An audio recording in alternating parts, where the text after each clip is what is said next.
Good morning. Welcome to Coral Gables, the city beautiful. It is with great pleasure that our city welcomes the Interamerican Institute for Democracy on the occasion of incorporating into its advisory board Luiz Philippe d'Orléans and Bragança.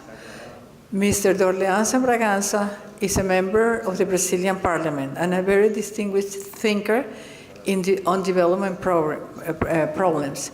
He's a libertarian, and he's a very distinguished leader in the party of President Bolsonaro. He is right now at the vice chairman of the Committee on Foreign Relations of the Brazilian Parliament. He's also in the Labor Committee and several other committees. But his most important contribution has been to think over development problems and their roots and how can they be fixed by the new political leadership in our region. Without much ado, I would like to introduce our mayor, Raúl Valdés-Fauli, who's going to deliver the welcoming remarks. Our mayor is a very distinguished alumni from Harvard University. He also has been elected several times as mayor of the city. He has been condecorated with the Legion of Honor of France, and he has been bestowed other condecorations from European and Latin American countries.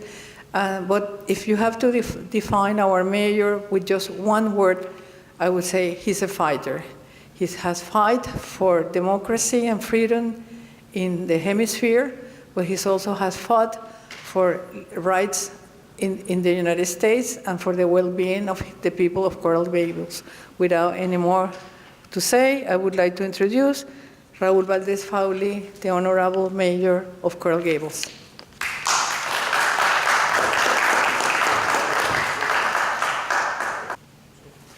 I come here because we don't have a microphone there, and nobody would hear my wonderful words, my very distinguished words.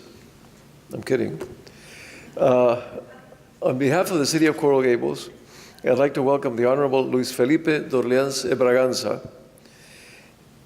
our honored guest of the city of Coral Gables and the Interamerican Institute for Democracy. I also would like to welcome Carlos Sánchez Berzaín, our executive director, our very distinguished Carlos Alberto Montaner, and the Consul General of Brazil, Ambassador João Mendes Pereira, who's here with us. And we're very honored to have him here in Coral Gables. Coral Gables is a small city. We're 50,000 people. We're about 2/100 of the size of Sao Paulo, but we are very advanced in many, many things. We have the University of Miami. We have another a branch of the Kellogg School in Chicago, the Kellogg School of Business. And we have received several prizes in the United States for being the most advanced technological city in this country. We really are at the forefront of technology and at the forefront of many other things, and that is why this ceremony is very important for us. As a board member of the Interamerican Institute, I find the initiative to create a Brazilian program a very welcome initiative. Brazil has been the epicenter of creativity and innovation in South America. If you think of big businesses, you think of Embraer, you think of you think of wristwatch, voting machines, whatever, Brazil is at the forefront of what we're talking about in Latin America. It suffices for one to go to Sao Paulo to see the energy, the vibrancy, the youthful push for progress that you see in that city, in that state, and in many other places in Brazil. And we welcome this Brazilian program in the Interamerican Institute and in Coral Gables. The incorporation of Luiz Philippe to the Interamerican Institute is a very, very good step for us to achieve our ideas of what politics should be. I think that we are tired of the socialist, the leftist programs, the presidents, the dictators that are populist. We're tired of that. We need modern leadership, and the step towards a libertarian program is a very, very good one. Luiz Philippe founded the liberal movement Acordo Brasil in 2014 to promote the thinking of libertarianism. By 2015, he had presented a political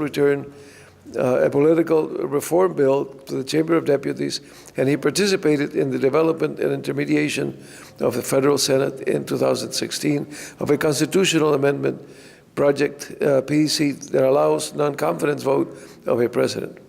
He participates in Canal Terza Libre with the Guyana Real program and travels Brazil with lectures promoting his ideas. Luiz Philippe is a member of the Chamber of Deputies, of course, co-chair of the Foreign Affairs Committee and the Defense Committee, and the author of a wonderful book, ¿Por qué o Brasil é país atrasado? Luiz Philippe, welcome to the Interamerican Institute for Democracy, and in my role as mayor, welcome to Coral Gables. We are honored to have you here.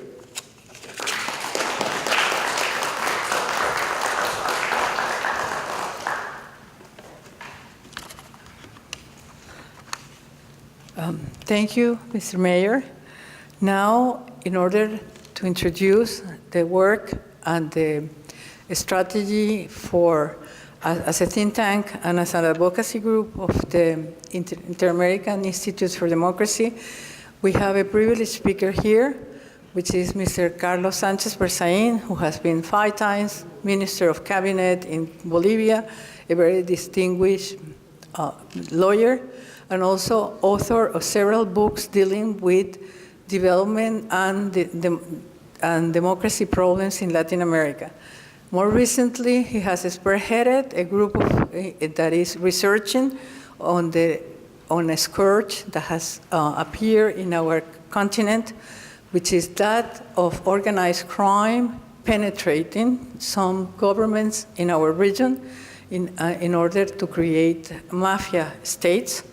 And he has been the advocate of expanding and strengthening the UN Convention against international organized crime, which is also known as the Palermo Convention. Mr. Carlos Sánchez Berzaín is Executive Director of the Interamerican Institute for Democracy. He will give us some highlights about the Institute and its strategy. Thank you.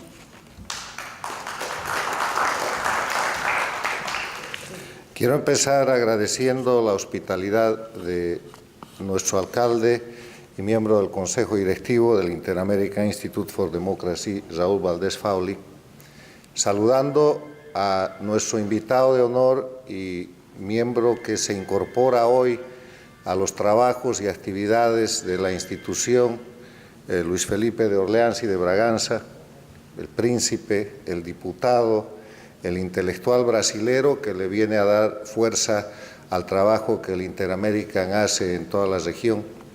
Saludar a nuestro past president, el escritor Carlos Alberto Montaner, a los miembros del directorio y del consejo del Interamerican Institute aquí presentes, el embajador Armando Valladares, el empresario Oscar García Mendoza, la periodista María Fernanda Egas, Beatriz Rangel, Rodrigo Arboleda, a saludar al señor cónsul de la República Federativa del Brasil y saludar al señor Jorge Rosenblum del Instituto de las Américas, una entidad hermana que trabaja con nosotros, y a todos ustedes los asistentes.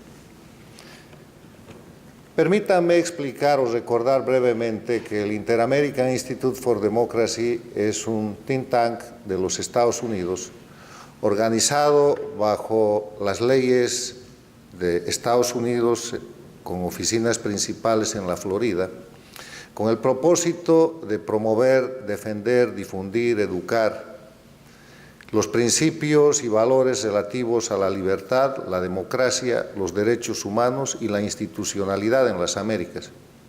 Es una entidad que trabaja en base a esos principios con pluralismo, Aquí participamos personas que podemos tener diferentes concepciones de lo que es la realidad, inclusive diferentes ideologías. Por eso la entidad es no proselitista y fundada en principios y valores, porque se puede pensar diferentes respecto a un hecho de la realidad objetiva de nuestra región o de nuestros países, pero si coincidimos en los principios de la libertad, la democracia, los derechos humanos y todo lo que eso trae consigo para el establecimiento de la institucionalidad del Estado de Derecho en los países, entonces tenemos grandes acuerdos y grandes avances. El Interamerican Institute está organizado en su cúpula como punto más importante de su estructura por un consejo directivo que está integrado con miembros permanentes que son personas notables que tienen reconocimiento en actividades específicas en su vida privada y en su vida pública y que definen la política de la institución. Ese es el consejo directivo. Inmediatamente después tenemos un directorio, un board que atiende los asuntos ejecutivos y tenemos miembros de número que están dispersos por todas las Américas. El príncipe Luis Philippe de Orleans y de Braganza, Luis Philippe, se incorpora hoy al Consejo Consultivo y el Consejo Consultivo está integrado, entre otros, por el embajador Armando Valladares, por el profesor y doctor Guillermo Lustó, por el escritor Carlos Alberto Montaner, por el exalcalde Maurice Ferre, por el académico peruano Enrique Gersi, por el luchador por la libertad argentino Gerardo Bongiovanni, por el embajador americano Jim Kayson, por el escritor español César Vidal, por el hoy alcalde de Coral Gables Raúl Valdés-Fauli, por el ex embajador venezolano Diego Arria, por el actual embajador argentino en Israel, el doctor Mariano Causino, por don Óscar García Mendoza, aquí presente, y estuvo integrado por gente que ya nos ha dejado, tan notable como el escritor boliviano Cayetano Llobet, el profesor y escritor argentino José Ignacio García Hamilton, don Horacio Aguirre, el fundador del Diario de las Américas y gran periodista de impacto latinoamericano desde Miami, por don Virgilio Beato y por otras personalidades como Enrique Ross. Dicho esto, permítame hacer un pequeño apunte del estado de los trabajos del Interamerican Institute for Democracy. El siglo XXI no es un siglo que en estos 19, casi 20 años que transcurren, puede ser calificado como un siglo tranquilo ni para la libertad, ni para la democracia, ni para los derechos humanos en las Américas, todo lo contrario. El siglo XXI está marcado por ser un siglo de acoso que divide a las Américas en dos, en una América democrática y una América dictatorial. Porque la única dictadura que existía en la región al año 1999, que era la cubana castrista, y que atravesaba en ese momento una crisis en lo peor de su periodo especial, recibe precisamente el año 99 el influjo de la llegada del presidente de Venezuela, Hugo Chávez, que le aporta dinero, recursos, petróleo y después le entrega prácticamente todo el Estado venezolano, lo que permite que subrepticiamente a partir de ese año se recree el castrismo bajo bandera de movimiento bolivariano, movimiento ALBA y después socialismo del siglo XXI. Sobre una estructura que había sido montada por el propio castrismo en el momento en que cayó el muro de Berlín y desapareció la Unión Soviética, que se llama el Foro de Sao Paulo, creado el año 1991 en Sao Paulo, Brasil, y que ha resultado ser el instrumento político para el desarrollo en la región de un sistema de delincuencia organizada que hoy día afecta gravemente no solamente a América Latina y a las Américas, sino al mundo, porque después de 20 años de este proceso, en América hay 4 dictaduras. América está saliendo de un proceso en el cual sus democracias estaban comprometidas. Se consideran que se ha recuperado la democracia en la Argentina con los Kirchner, en el Brasil después del Partido de los Trabajadores, que la democracia chilena ha sobrevivido, la democracia peruana está en crisis, la colombiana bajo acoso. Los países del Petrocaribe todavía sufren la sombra y la presión del petróleo venezolano que los hace sometidos al control de este socialismo del siglo XXI que se ha terminado llamando castrochavismo por los apellidos de los dos dirigentes que lo forman, y están bajo dictadura Cuba, Venezuela, Nicaragua y Bolivia. Esos 4 países, que son países totalmente comprometidos en una dinámica que puede ser observada todos los días por la prensa, en la cual defienden toda la cadena de delitos que van desde la violación de los derechos humanos hasta la formación de narcoestados y soporte del terrorismo en contra de los países democráticos, que hoy día son el conflicto más grave para la región. Este es un tema en el que hay que reflexionar y en el cual el Brasil es una pieza esencial, es una pieza importante. En esto radica, entre otras cosas, la importancia de la incorporación de Luiz Philippe al Interamerican Institute for Democracy. La América Latina durante estas 2 décadas del siglo XXI ha estado liderada primero por Hugo Chávez y después ha estado liderada por los dictadores Castro desde Cuba, después de la muy conveniente muerte de Hugo Chávez. Cuando muere Hugo Chávez, el liderazgo de ese proyecto, que era un proyecto en auge en ese momento, queda en manos de la dictadura castrista, que en la reunión de la Organización de Estados Americanos en la Cumbre de Panamá recibe el reconocimiento de todas las Américas como el liderazgo efectivo de América Latina, que después sería consolidado con la reapertura de relaciones diplomáticas de parte de Estados Unidos y la visita del presidente de los Estados Unidos a Cuba.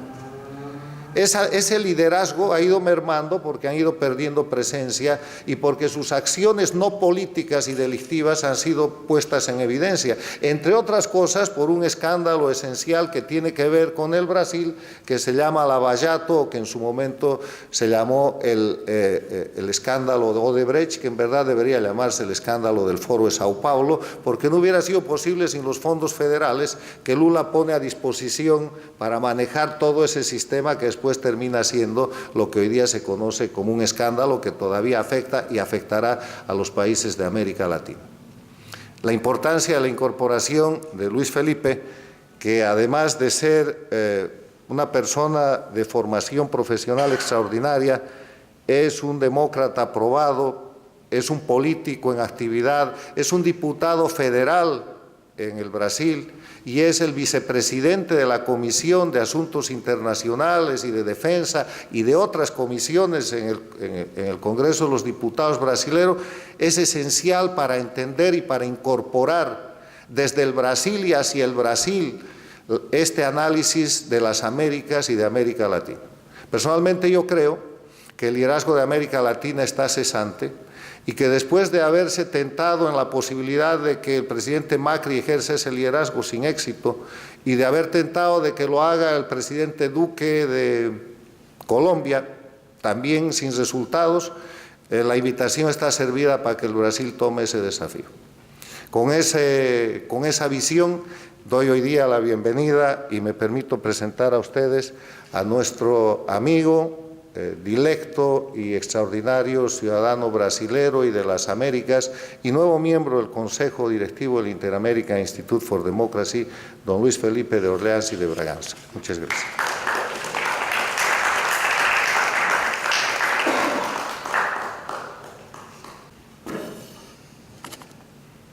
Good morning, everyone.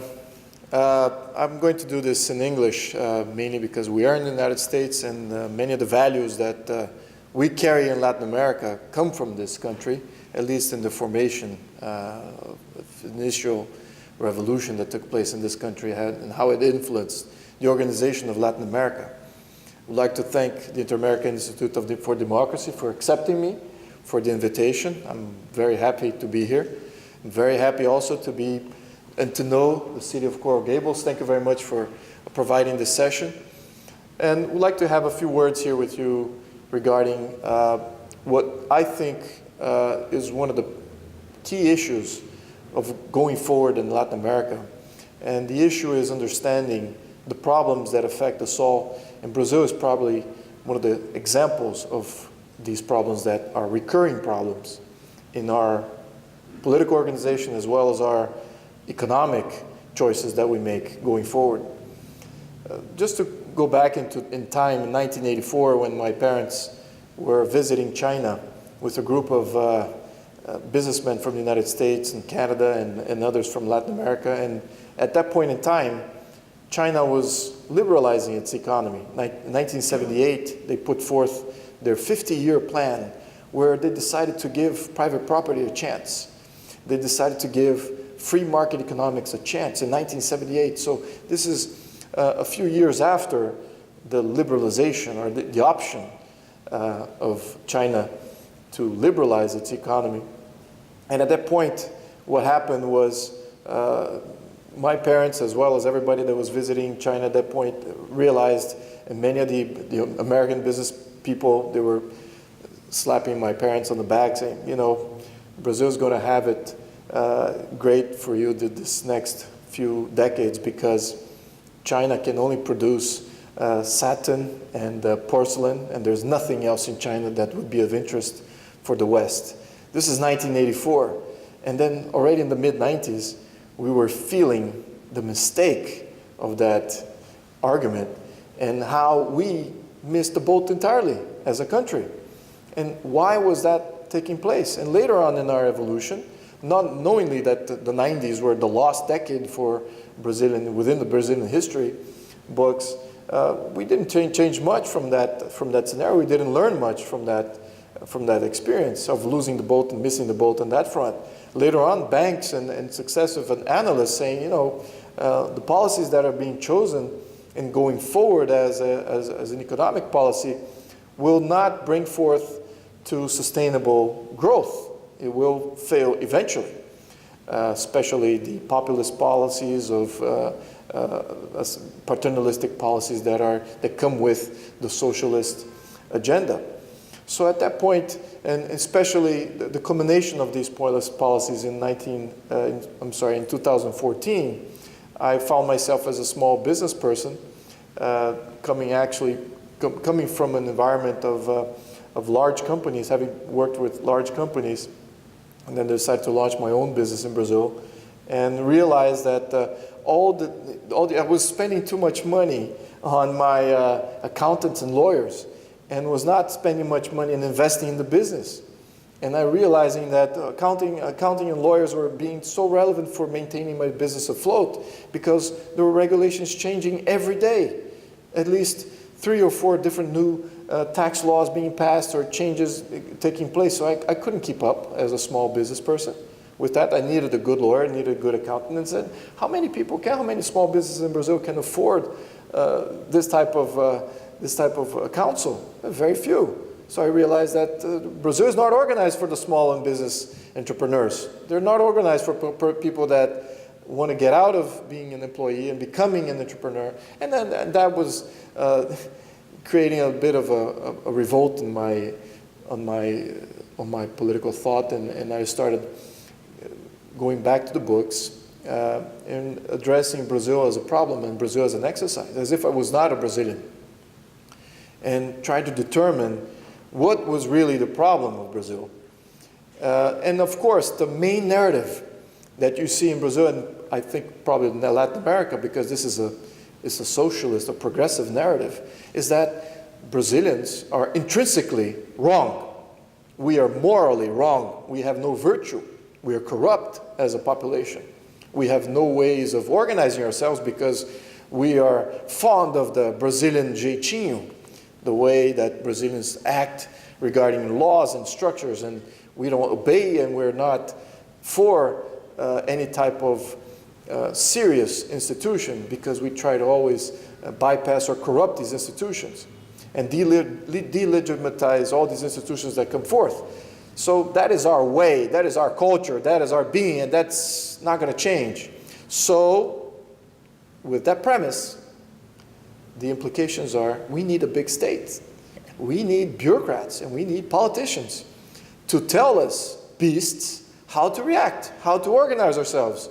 We need a big state commanding everything. So that is the biggest premise. And then in doing my analysis of Brazil, I realized that that premise is wrong. That's not really true. Brazilians, when they travel abroad, they obey the laws. Brazilians, when they migrate and become citizens of other countries, they are law-abiding citizens, as well as every other Latin American person and citizen that becomes a citizen of the United States or any country in the United States. So there's something else here working. There's something else. It's not the cultural argument that is at play in Latin America. That is not the idea. The idea here is that we were organized not in the same way that the other countries that achieved a higher and a more compelling society are organized. We are organized differently. We have constitutions that validate the social state. Most of our Latin American countries. We have constitutions that validate political power in the hands of the few and not in the hands of the people. The political experience is in the hands of the bureaucrats and the politicians that get reelected. It's not in the hands of the political activists in society. So society is not learning politics because it's not their power. It's not within their grasp to understand the mistakes and live with their mistakes as far as options are concerned. So that vote of confidence in society does not happen in Latin America because we don't have the political systems that are capable of giving that power to the people. So that's one of the biggest premises that I saw when analyzing 200 countries. We realized that countries like Brazil that copied wrongly the presidential system of the United States, they concentrated power, they centralized power. And in the analysis of these 200 countries, as far as overlooking, trying to understand the Brazilian problem, how do we fare in concentration and centralization of power? Brazil has always been centralized and concentrated in power. So that has been very good in the 19th century, where the world was still forming, where you had disputes, land disputes and territory disputes that favored Brazil. We were capable of defending our territory and creating a nation. But that was not the motto in the 20th century, where you required the rule of law being applied locally, and you have local representatives, they having the power to make their own decisions and command and wield local power so that the economy could flourish, and centralized ruling and planning was not at place. So in the 20th century, there was a big change in the political structure of the United States. The United States in the end of the 19th century was very similar to Brazil in the beginning of the 21st century. It had corruption, it had many business interests commanding the political interests and commanding the political power. You had senators and governors being elected by interest groups, and that's Brazil right now. And how did they now become a beacon of a good and stable political system? One is by maintaining decentralized power, but how did they do that? They applied mechanisms of direct democracy on a limited basis and transparency that gave power to those that are political activists and that are also shareholders and stakeholders in the political system. Brazil does not have those mechanisms. Every single country that is now occupying the highest development indexes as far as per capita, as far as education, and as far as natality and mortality levels that are part of the OECD countries, all of them have political validation that happens frequently, has decentralization of power, has fragmentation of power. So really, the ones that command political power are no longer being bought out in the developed countries. They're still the case in the underdeveloped countries. And that is a function of having systems and organizations and constitutions that validate fallacies. Our first socialist constitution was in 1934. Unfortunately, we had 7 constitutions. That seems to be a lot. When you compare to Venezuela, they had 27 constitutions, so it's kind of not too much. But compared to the United States, they had only 1, or France had only 3, or Germany that had only 2. Then you start thinking, okay, what's at play here? Political stability. How do you get to political stability? That's the only way that you can go forth and create wealth, sustainable growth with political stability and democracy. That is the biggest change. You can have political stability with dictatorships. It's easy. You know, China, as an example, has one-party system. They're not going to change much over the next 20, 30 years. They're not going to have a competitive political system. But how do you have political stability if you have a competitive political system? That is the goal that I think we in Latin America, especially us in Brazil, need to put forth. Because right now we have a competitive political system and a very unstable political system as a result of the power that we give and concentrate. Every election, we have a new Brazil being formed. Every new president comes up, there's this new plan for Brazil. That is not stabilizing. That is destabilizing. That creates a lot of havoc. And if you look at the rich people in Brazil, as far as the top echelon, they change every 10 years, every 15 years, which is not the case in the developed countries. You have wealth being created and maintained over a century or even more because of some of the stability, some of the values that are ingrained in the Constitution that are immutable.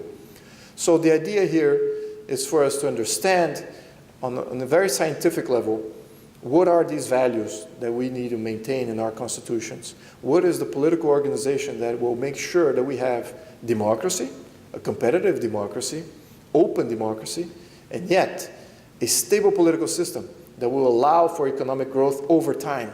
There's no magic in economic growth. You have to have political stability first. That's why one of the biggest changes that we're doing in Brazil right now, in my opinion, is still at peril. There are many economic reforms that are being put forth in the new government that is taking place. All these reforms, they tend to destroy, which is a good thing, destroy the pillars of socialism, which is a state-owned and state-controlled pension system, a state-owned and state-controlled labor law, and many paternalistic and assistentialistic policies that are all centralized and put forth by the federal government. And that's not the role of a federal government.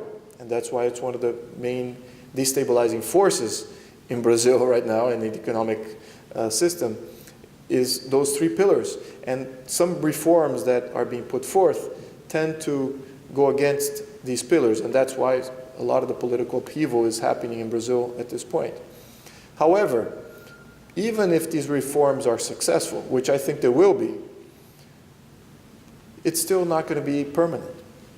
It might take another government. If we, in the next election, elect a socialist government, they can easily revert everything that was done in order to stabilize Brazil economically right now. So that is one of the biggest things that we need to question and we need to put forth, is what is the role of a federal government, of a centralized government?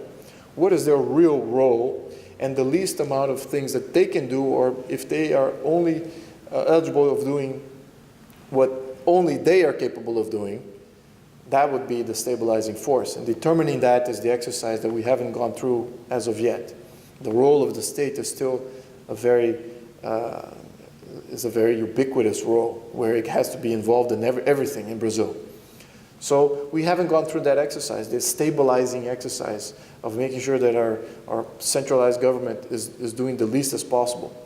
And since we're not going through that exercise, we still have a mission here in order to debate this and see which countries, and Brazil being also the beacon, which countries would qualify for that type of analysis as well. Because I wager that every single Latin American country, because they follow the same presidential system, concentrating the executive power, having a very strong executive, we will not be able to stabilize the region. We will not be able to give sustainable growth if we do not understand the impact of having a very flawed political system as a basis.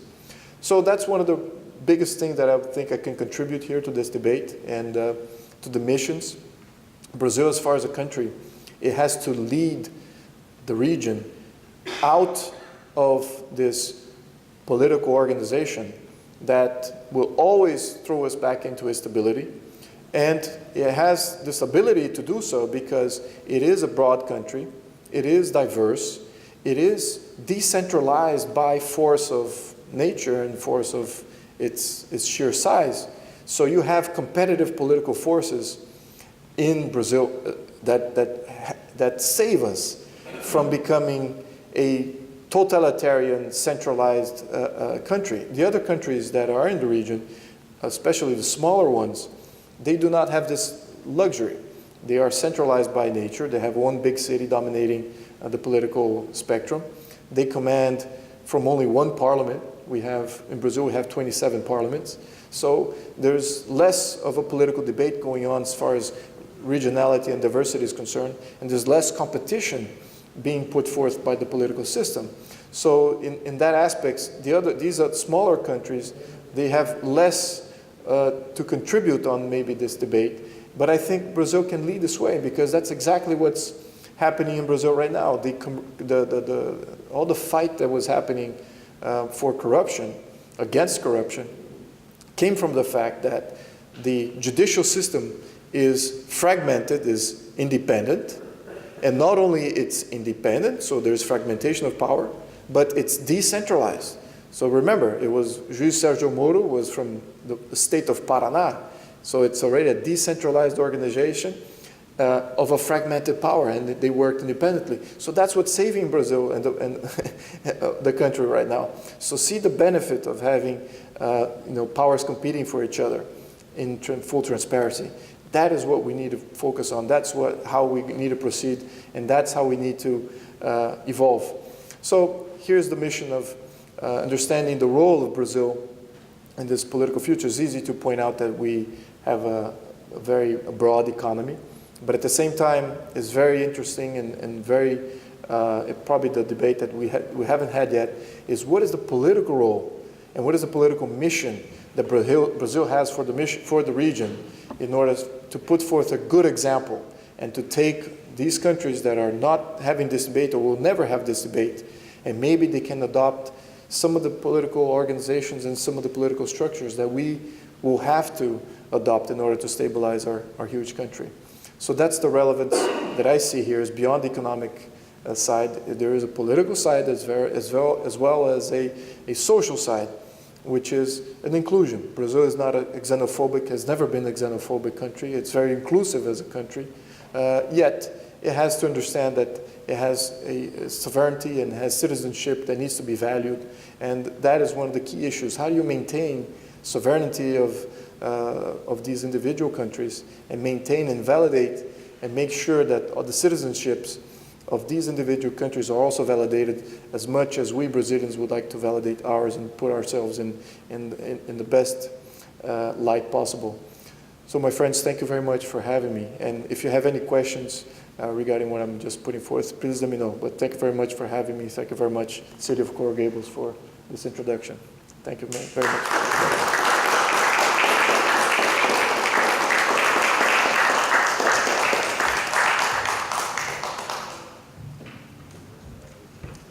Now we have for the closing remarks one, if not the finest intellectual in the Hispanic world in the United States.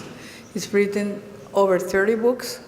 He's a highly respected democracy advocate, but he's also one of the greatest persons I have had the fortune of meeting.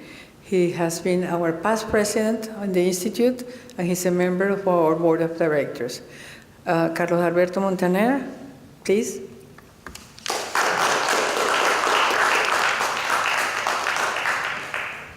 Bueno, muchas gracias, Beatrice. Gracias al alcalde por la posibilidad de reunirnos aquí.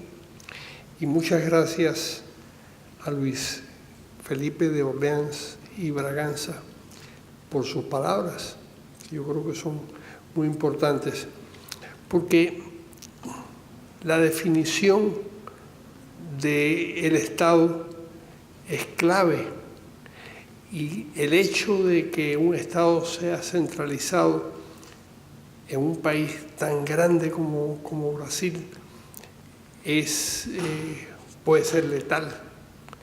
Puede ser letal precisamente porque no hay la posibilidad de reformas que se pueden producir como consecuencia de el hecho de que compitan las regiones entre ellas y el hecho de que haya una especie de descentralización del Estado, que yo creo que es muy notable en el caso de Brasil. Y me parece que es un buen ejemplo de lo que puede suceder en América Latina. Yo creo que, como decía Carlos Sánchez Berzaín, es magnífico que el señor Luis Philippe de Orleans y Braganza se incorpore al instituto, porque eso le da una fuerza especial al instituto. El instituto requería tener una presencia brasileña importante, y yo creo que no puede ser más importante que la que usted aporta, y eso me parece muy notable. Gracias, Beatrice, por armar este grupo y por traer a Luis Philippe al seno de la organización. Yo creo que es importante. Y muchísimas gracias a todos los presentes por haber estado participando hoy en esta mañana. Gracias.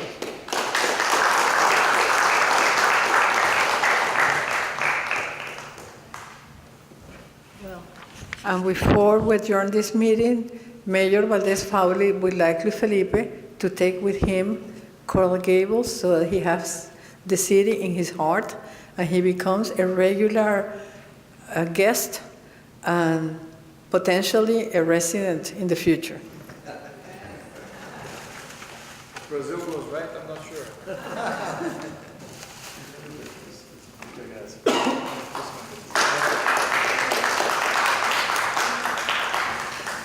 Thank you so much for being with us, in particular the Consul General of Brazil, with whom this city plans to do a great Brazilian bash on the occasion of the launching of the book by Luis Philippe in January.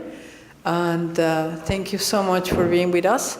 And without any much ado, I say farewell, all of you. Thank you for being with us.